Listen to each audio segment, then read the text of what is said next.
Picture this. You step into a cool hall where a towering, woolly mammoth replica stands under soft light. Shaggy fur ripples gently, as if a wind from the Ice Age just slipped quietly through the museum door.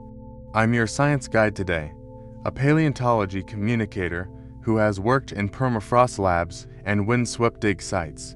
We're going to follow the trail of a mystery that has puzzled scientists for decades across the globe. Between 15 and 10,000 years ago, mammoths began to vanish across much of the northern hemisphere's landscapes. These giants had endured ice, predators, and continents in motion wide disappear, and just as the planet was thawing. To answer, we must enter their world, listen to the ground, and let ancient fossils speak their truth. First, meet the mammoths themselves. The woolly mammoth, Mammuthus primigenius, with its remarkable adaptations to the cold. It wore a double coat of insulation, had smaller ears to reduce heat loss, and magnificent curving tusks. In warmer parts of North America lived the Columbian mammoth, larger on average, striding between vast open grasslands.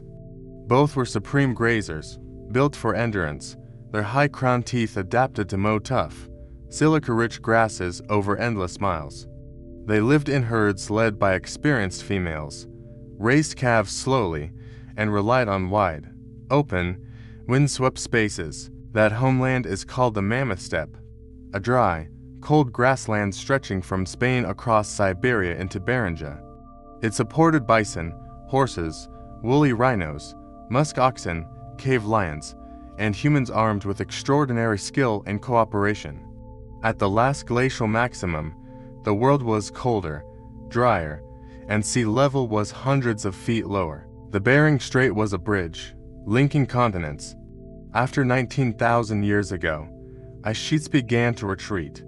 By 15,000 years ago, warmth pulsed northward in fitful waves, reshaping ecosystems that had endured for millennia. Pollen trapped in lake mud shows shrubs and trees pushing into areas where grasses had once dominated landscapes. This mattered because mammoths were specialists at turning grass into muscle, and warmth shrubs offered far less sustenance. Along a Siberian riverbank, my colleague Lena found a layer rich with dung fungi spores, evidence of many grazers. Above that layer, spores thin out as willow and birch pollen increases a quiet but clear graph of change. Meanwhile, humans were spreading. Modern humans had been in Eurasia for millennia and now reached across the Americas. They carried stone points, stories, and art, and could cooperate in astonishingly complex and coordinated ways when hunting.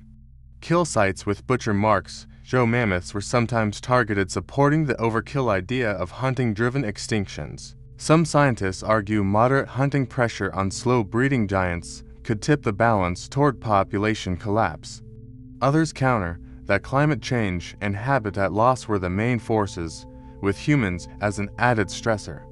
The evidence suggests no single villain, but many pressures acting together, forming a crowded and unforgiving ecological stage. A mammoth molar feels like a skyline of enamel ridges, perfect for grinding grass into digestible energy. As grasslands shrank and winters grew erratic, mammoths traveled farther, wearing teeth faster and risking food shortages. Calving grounds became fewer as wetlands expanded and forests pinched migration corridors, increasing predator encounters. Young calves, already vulnerable to wolves and lions, now faced another predator with long memory and strategy: humans. The climate flickered between warm spells and sudden cold snaps like the younger Dryas, testing survival each season. In a body the size of a truck, such whiplash raised the stakes of every reproductive year. One failed year was survivable. Several in a row could ripple through generations and cause lasting population decline. This is where our story begins, at the edge of the steppe, with grass retreating and waters rising. When mammoths roamed, they were ecosystem engineers. Their grazing kept shrubs from choking grasslands into uninhabitable thickets. Rising seas carved islands. Some herds were stranded while others saw grasslands turn into marshy wetlands. Wildlife artist Maya painted the steppe gold and slate blue. Later gold thinned two threads as blue spread. This was not instant disaster, but a threshold moment where adaptability decided who would endure and who would vanish. Mammoths had weathered cold, but shifting habitats, predators, and unstable seasons proved a far harder moving target. Let's follow them into that shifting world and see where their trail ultimately fades into the past. The last time I stood on a low bluff above the Bering Sea, the wind tasted like iron and salt, carrying the scent of distant storms as I imagined the plain that once connected Asia and Alaska. In that colder, drier world, mammoths walked where waves now crash, their tracks lost beneath the restless ocean. As ice melted and seas rose, shorelines crawled inland mile by mile, isolating pockets of land in the herds. Some of those island stories read like survival notes pinned to time, fragile but stubborn in their persistence. On St. Paul Island in the Bering Sea, mammoths lasted thousands of years after mainland herds had vanished. They drank from shrinking freshwater lakes until drought and competition finally finished their long and isolated chapter. Far west, on Wrangel Island north of Siberia, another remnant population held on into the mid-Holocene, astonishingly late. Their genes tell a hard tale, tiny census sizes, inbreeding, and odd mutations accumulating like missing pages in books. Persistence does not always mean health. Sometimes it means a thread too thin to survive another tug of time. Those islands are exceptions that prove the rule. On continents, mammoths mostly vanished between 15 and 10,000 years ago. To map the how, we gather data from mud, ice, and bone, reading nature's archives in every detail. Start with pollen, lake cores, layered like pastry, reveal where grass pollen once dominated before shrubs took over. Willow and birch gained ground during warm pulses such as the bulling allard, shifting the balance of entire ecosystems. A sudden chill, the younger dryas, slowed that advance before warmth returned as the Holocene began in earnest. Ancient DNA from sediments whispers which plants and animals were present, even when bones have not survived the ages. Stable isotopes from mammoth hair and tusks reveal dietary shifts and water sources across changing landscapes and climates. In several regions, mammoths were forced into varied, less grassy diets like marathoners training on crumbs instead of meals. Bones themselves hold clues, cut marks, spiral fractures from marrow extraction, and spear points found alongside remains. Humans were here, skilled and organized, yet the math of mammoth life history made them vulnerable to added pressure. A mammoth cow may calve in her teens, then only once every few years a slow reproductive rhythm. If harsh winters raise calf mortality, shrubs replace grass, wetlands block roots, and hunting pressure increases, decline begins. This is not about blame, it is a systems view: climate, habitat, and people braided together under strain. To make that braid visible, follow a single tusk, a young bull in interior Alaska 12,000 years ago. Each spiraled diary on his face carries traces of where he walked and what he ate throughout his life. My friend Jonah, a geochemist who once failed algebra, now reads those layers like stations on a subway map. In late Pleistocene Alaska, migration lines stretch and crisscross. He roamed farther for what once grew close at hand. Extra travel costs calories, time, and safety, each mile increasing risk in a world already shifting beneath his feet. Then comes Nalik, a community storyteller, grounding numbers with lived memory in nights of shared food and history. He speaks of sea ice arriving late or leaving early, changing seal rests and safe travel routes for people. His present-day story echoes backward, reminding us how shifting rhythms force every dancer to learn new, uncertain steps.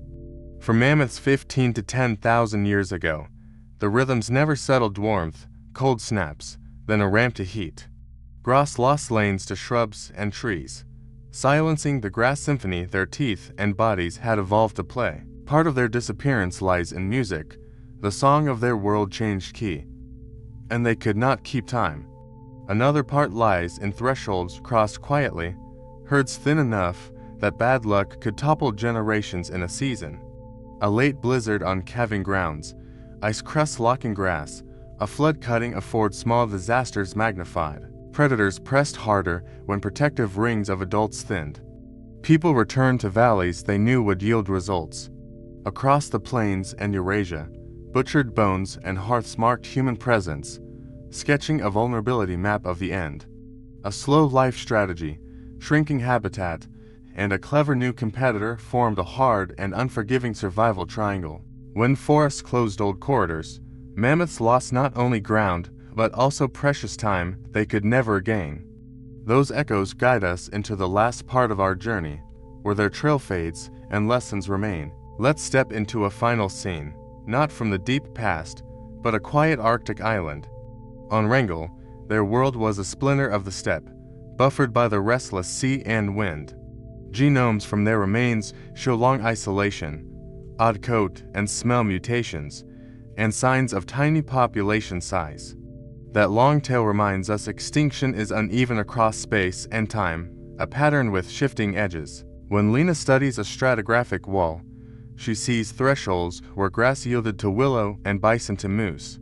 Jonah sees isotopes telling of long walks and lean years. Maya paints them so children can feel. Nalek's stories keep human memory tied to land and water, anchoring numbers in lived experience and place. My role is to braid these voices into a clear lesson. Big animals are never truly invincible. So, why did mammoths vanish between 15 and 10,000 years ago? A convergence of many survivable changes. Climate warmed in pulses, jolted cool, then warmed again. Shrub and tree invaded grass, seas rose, carving islands, roots narrowed, winners threw dice, and anew. Strategic hunter learned the map with speed and precision. A slow reproducing grazer could not pay every new cost. This was less blame than a budget in time.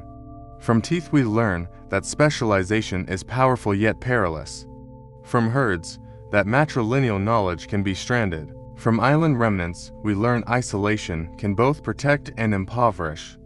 From silence, that pressures add across continents. Some propose bringing mammoths back with genetic engineering, stitching cold adapted genes into modern Asian elephants. I understand the curiosity, the ache to see shaggy silhouettes crossing a snowy plain under pale light, but the best tribute may be to guard living giants and the open spaces they require to thrive. Old pressures are back in modern dress, warming, shifting vegetation, fragmented paths, and human ingenuity outrunning memory. Last spring in Alaska, our team hiked a thawing valley. Ground sagged where ice had melted out. Willows crowded the stream. A decades-old caribou path became a muddy notch that few dared to cross. A storm blew in off the coast, then cleared suddenly, light spilling like a curtain lifting from stage. I imagined a mammoth cow stepping to drink, wary of wolves, feeling the new rhythm beneath her feet. Between 15 and 10,000 years ago, that rhythm changed too quickly for her kind to endure. Today, caribou, musk oxen, and elephants face rhythm shifting again, fast enough to outpace adaptation and tradition. The practical lesson is threefold. Keep landscapes connected so herds can move when seasons and resources shift. Protect slow lives animals investing years per calf or chick because their math is easy to break, hard to repair. Learn to read early signals, pollen, ice, water, and stories from people who live close to the land. The mammoths left a library of signals. Our task is to notice before thresholds slip silently past us. In Nalek's village, after a rare fat ice winter, spring came late, and a narrow lead opened. People went out carefully, following old travel rules, and made it home together, adjusting to the season's mood.